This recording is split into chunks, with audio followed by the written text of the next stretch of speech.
In scriptures, the human body is often referred to as the temple of God. Yet it is quite an uncommon privilege for any soul to attain this sacred abode that houses the divine, as it is truly a blessing to be reborn as a human being. On several occasions, Supreme Master Ching Hai has spoken about the rarity of this phenomenon. To be reincarnated in the human world is hard. You have to have enough human quality. You have to have affinity with the parents, yeah, and with the society, with the people around which you were born. And very difficult. To be a human, you need some merit.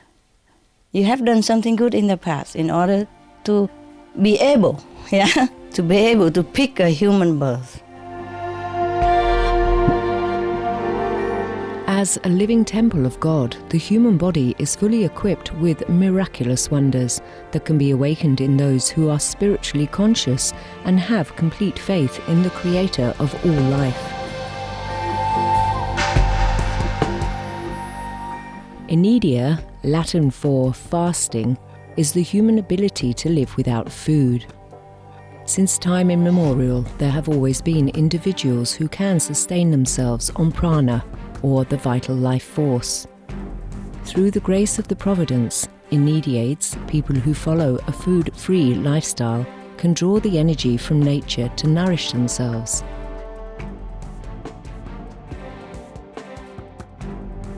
They live on the chi, from the ground, or from the forest, and from the sun and from the air. They make use of all that. Or they live on love, on faith alone. These individuals are known as Breatharians, Solarians, Watarians or Pranarians, and they come from all walks of life, from different cultures and all corners of the world.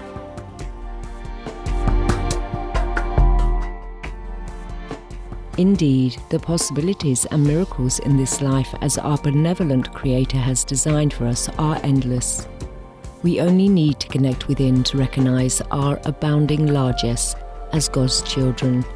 Supreme Master Ching Hai has lovingly recommended a weekly series on Supreme Master Television to introduce those individuals of the past and present who have chosen to live food-free on earth. May their spiritual stories enthrall you, may hearts be opened and horizons be expanded.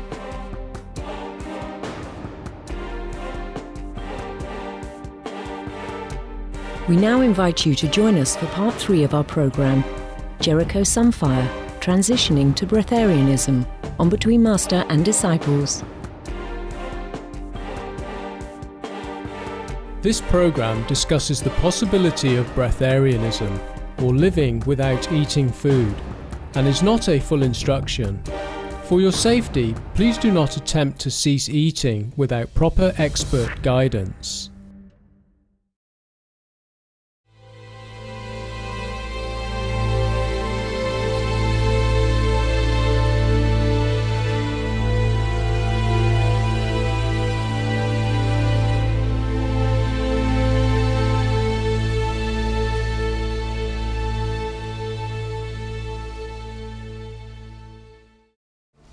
Greetings, compassionate viewers. Today we continue with our special feature on the Breatharian personal fitness guru, Jericho Sunfire. In this series, Jericho talks in depth about the process he went through to become a Breatharian. He did not consciously make the decision to become food-free. It just happened naturally. His journey to living solely on the cosmic energy, or prana, began with fruits. Then, from fruitarianism, Jericho naturally transitioned to liquidarianism. I had no plans of transitioning to liquidarianism. I only found out about liquidarianism once I mastered fruitarianism. And then I learnt that I had already been transitioning to liquidarianism naturally anyway 3 years prior to actually mastering fruitarianism. One thing people forget or don't even know about is that once you're transitioning, the whole transitioning process, the initiations overlap. So once you're halfway through, for instance, mastering your Breatharian initiation, you're already starting your Liquidarianism initiation. Jericho discovered that he was already undergoing a subtle process of transitioning to Liquidarianism during the last 3 years of his Breatharian lifestyle. I was doing Breatharianism for about 10 years. So, you know, within that 10 years, the last 3 years of it was literally transitioning to Liquidarianism. And like I say, I didn't even know about Liquidarianism until I saw it on the internet, and I realized, hey, that's what I'm doing. As he transitioned to living just on the juice of fruits, the process was a lot easier since he had gone through most of the tough parts of detoxification during the Breatharian stage. This time it was more of a spiritual experience and development. I did experience the conditioning, the mind games again, you know, because think about it, my mind cooperated with me. I didn't beat my mind let me transition, you know. Divine timing, everything else, spiritual connection, my mind let me. It cooperated with me, it knew exactly what I wanted to do, and it cooperated. But this time it was different. It wasn't all my physical stuff. The bulk of my physical work had been done. The bulk of my rejuvenation, the bulk of my breaking down and rebuilding had been done.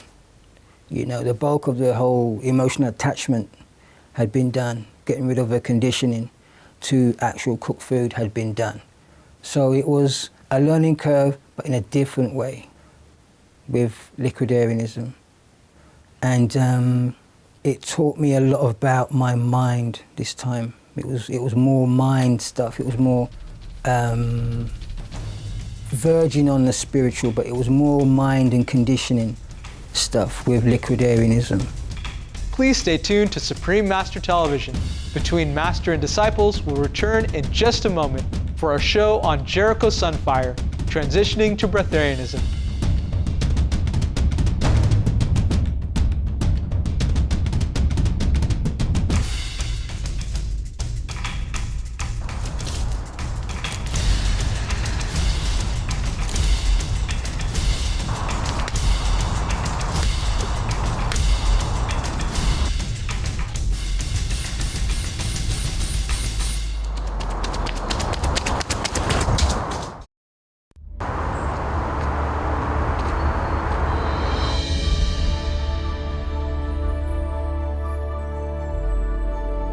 Welcome back to today's Between Master and Disciples.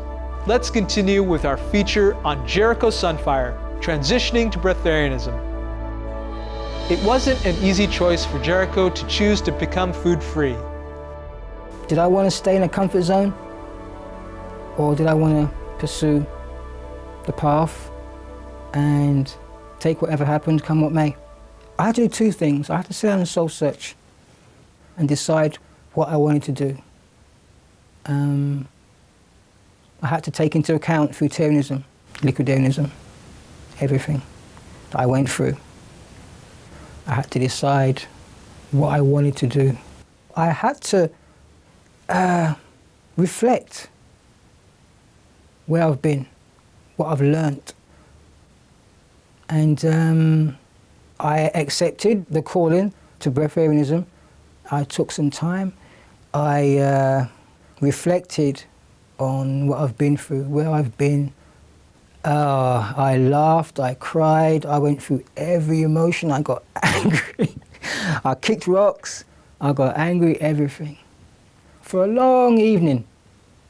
That's how powerful this whole journey has been. It's been like a journey of self-discovery, like I've never been through. You know, I think like not many people will ever go through. Since he had gone through the detoxification and cleansing processes during the Breatharian and Liquidarian stages, dealing with the transition to being food-free was relatively easy for Jericho. Breatharianism is sweet. Sweet. Because I've done all the work. I've done the bulk of the work. So now I'm benefiting from liquidarianism.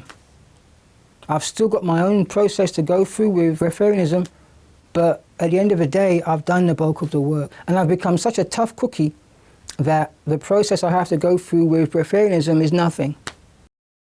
One of his main concerns during the Fruitarian stage was his weight loss. However, as a Breatharian and with more experience, it was no longer a cause of concern for Jericho. It's as if everything I went through as a Fruitarian prepared me for now or the future. One day, after feeling a great sense of well-being, and this is in my later time, actually it was probably in the overlap between Fruitarianism and liquidarianism. One day I jumped on the scales. All of a sudden I had gained 20 pounds out of nowhere. And I had to just salute the body, man, you know? And it was incredible. So I knew things could happen miraculously like that. So when I went through the overlap between liquidarianism and Breatharianism and I decided to go water-free, I lost a little, but it didn't even faze me. At this point, I was still working out, everything was great. I was bigger than most guys on cooked food. Despite the fact he no longer consumes food, Jericho's stamina is fantastic. I would just stop people in parks and, you know, people would just watch in awe of what I was doing, just throw myself around, you know. I would go to a park where I usually work out, and as soon as I got on the monkey bars, people would and just sit on the park benches and watch. Since becoming food-free, Jericho has never been ill, not even during the transition stage. Did I get sick as a Breatharian? Nope. It was basically evolving from liquidarianism. No problems at all. No problems. I've not had a scuffle, I've not had a cough, or not had anything. No, not even any fear that I'm doing the wrong thing. Nothing like that at all. What was it like for Jericho when he transitioned completely to Breatharianism? Jericho couldn't contain his joy as he shared his experience. Oh boy, it was awesome. Awesome, awesome, awesome. If I had a bunch of cheerleaders right now, they'd be like, give me a B. It was awesome, awesome, awesome, awesome. You know, to spend 15, 16 years going through that. And only now I'm reaping the rewards of it. I've still yet to reap the rewards of Breatharianism, I feel. It was incredible. Living my own life is sweet. Again,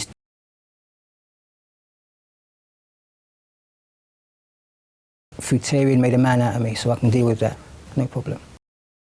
What kind of changes, mentally and physically, did Jericho go through? I didn't lose any strength. Confidence, I had in spades, because I was seeing the benefit of just going through that little 3-4 week thing, you know. Getting through the whole starvation thing. It wasn't really starvation, it was just a sensation of my body getting rid of whatever it needed to get rid of and shrinking back to original size. The changes I went through as a Breatharian, of course there were mental changes. My thoughts changed, I was more positive. I had become way more aware and way more open to spiritual things. Another change I noticed with Breatharianism was being as light as a feather. And that really messed with my mind a little bit because it was like learning to walk again, it was like learning to run again. I would overcompensate because, you know, I was just so much lighter.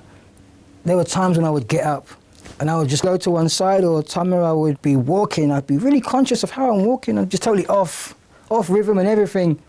And running would be the same, just totally off rhythm. And it took me a while to get back into the whole, you know, lightness thing. Jericho believed that to become food-free, we need to have a divine connection. Not everyone can become a Breatharian. We have to trust our instinct and intuition to gauge whether we can lead a food-free lifestyle, completely relying on the cosmic energy for sustenance. For me, personally, it was a spiritual connection. Personally, I have no idea whatsoever how the human body can go without food, but I do believe that it's some people's natural state. I honestly believe it's not for everybody. And I believe that I have a spiritual connection that enables me to get back to my natural state, which is food-free. It wasn't down to my willpower. It had nothing to do with me at the end of the day. Like I said earlier, I feel like I was allowed to progress, and it was all about divine timing for me. And it was nothing to do with me being inspirational, me being amazing. Nothing at all to do with that. For Jericho, leading a food-free lifestyle is an ongoing process. Although he has been a Breatharian for over 2 years, he still feels that there is so much more to learn. I still consider myself to be a baby, to be learning. I still feel I have much to cleanse, much to come out. It is still a process. Throughout this whole journey, I've messed up, I've slipped up. Throughout Breatharianism, Liquidianism, Breatharianism. And it's always been a process of learning. And then you pick yourself up and you move forward. Even now, it's always a process. Always learning new things.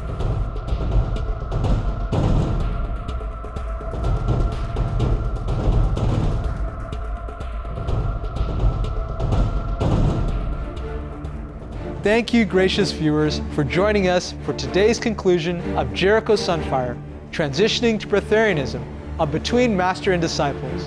Now, please stay tuned to Supreme Master Television for Good People, Good Works.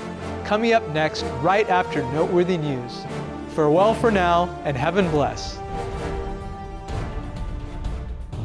For more information about Jericho Sunfire's personal fitness training program, please visit jerichosunfire.webs.com.